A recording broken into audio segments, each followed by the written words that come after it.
Hey, good people. Because Salama, you're doing well. I am well.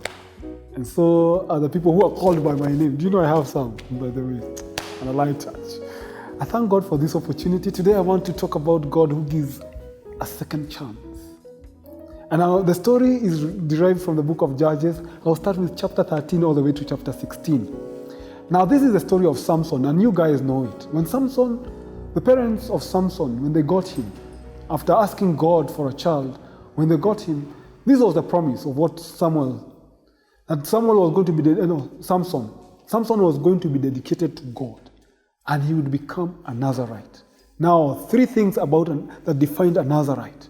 One, when he was born, and you can see this, that he was not going to take any strong drink. Secondly, that he was not going to touch a dead and unclean body or animal, for that matter. And thirdly, nothing was going to touch his hair to cut it down. The hair was to remain. Those are the conditions for the Nazarite. And when this was done, it showed a dedication to God, pure dedication to God. And that is how Samson was brought up. But when he grows up and he discovers the Spirit of God is upon him, and he's very strong, and he has become a judge, but he's a little reckless, and we know what happens. And by the way, people talk about just Delilah and the cutting of the hair. Before that happens, Samson had already violated two other things. You remember one of the instances where he went and killed a lion. And then after a few days when he was coming back, he found bees that had put a hive there, and there was honey. And then he went and touched a dead animal. He contradicted a very simple principle. Now, by the way, it's not a big thing about the dead animals. That's not the big thing. The thing is about the promise to become a Nazarite. It's obedience and consistency. So God operates with us that way. Consistency. In fact, that's why the Bible says in the book of Psalms that God does not love the promise of fools. If you commit yourself to do something, do it, even when it's not pleasant. Now, Samson already violates that. But he has an opportunity to get back. But he doesn't. He keeps going down. The next thing is that he was even put on a strong drink, and wine, and he gets into deep sleep, violates the second thing.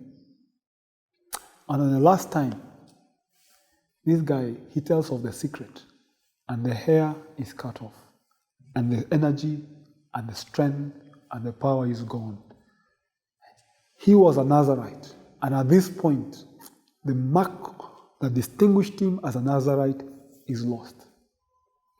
And there the enemy gets to enter. And I want to tell you, sometimes there are things that we allow that will take us down and downhill.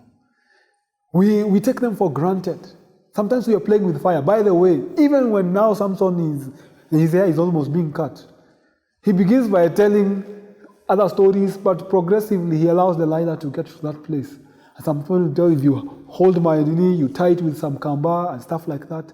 He's beginning to get close. That's how people fall off. You are touching, you are coming closer, you allow people to get into that space, and eventually he gives out the secret. But God is amazing. When Samson realizes the mistakes he had done, and now this time he's already in prison, his eyes have been gouged out. In the book of Judges, chapter 16, the Bible says, but the hair on his head began to grow again. The hair on his head began to grow again. God gives opportunities. The hair began to grow again. God is giving him another second opportunity where he would regain his strength.